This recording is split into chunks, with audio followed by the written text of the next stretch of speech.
Hello again.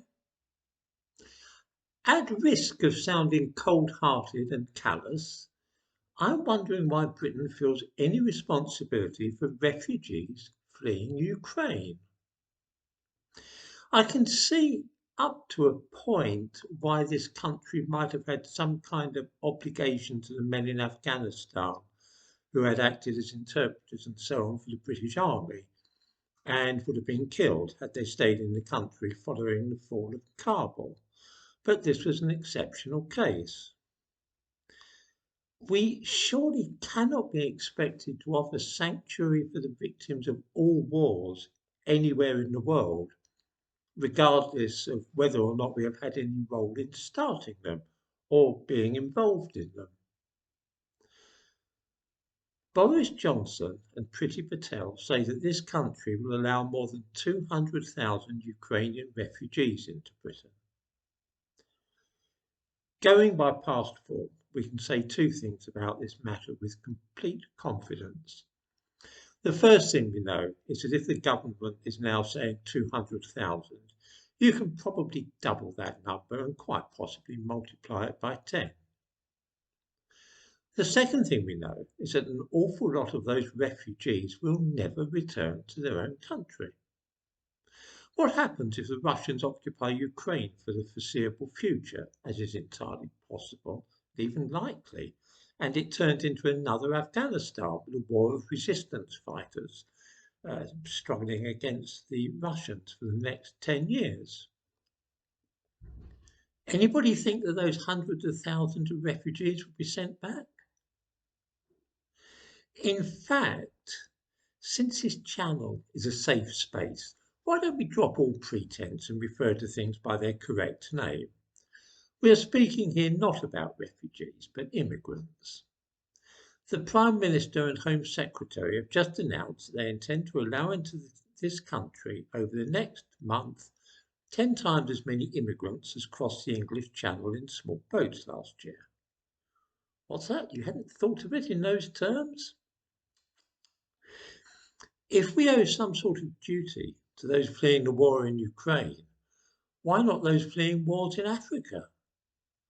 What about all the Rohingya refugees from Burma? Are we in Britain responsible for everybody in the world fleeing any war zone? If not, what makes those Ukrainians a special case? If the Russians invade Moldova, as seems quite likely, will we take in all the refugees from there as well? What about Finland or Estonia? What I'm irritated about here primarily is that nobody will speak plainly about what is going on, and nor will they face the implications of what is happening.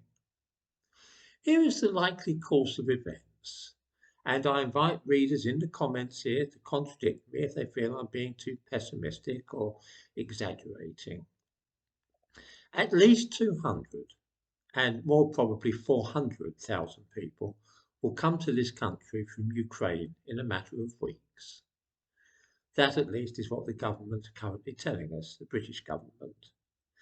The odds are those people will stay in this country forever.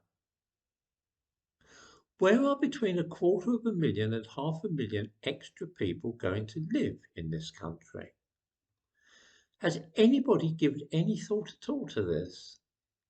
We cannot cope with the current flood of immigrants to Britain as it is, and are having to concrete over the countryside and build an ever-increasing number of tower blocks in most of our cities already. Have you wondered about this? One curious point is that those most in favour of this wave of immigration are the more right-wing members of the Tory party in Parliament. These are the people who are normally opposed to immigration and have sharp things to say about refugees and asylum seekers. They're the ones now banging the drum and urging the government to let in as many Ukrainians as possible. They've changed their tune now, and no mistake. I'm aware that some of what I have said here is likely to cause people to be outraged at my lack of charity, but really I want only to point out the logical and inevitable consequences of what is now going on. I do not think that Ukrainians are more deserving cases than Rwandans or Rohingya Muslims when it comes to receiving asylum in this country. If we are prepared to accept a sudden influx of 250,000 immigrants or more from Eastern Europe, then let us say so and begin planning to build a city in Britain the size of Nottingham or Southampton for them to live in. Somehow I don't think that those wringing their hands and talking about compassion have really thought this project through.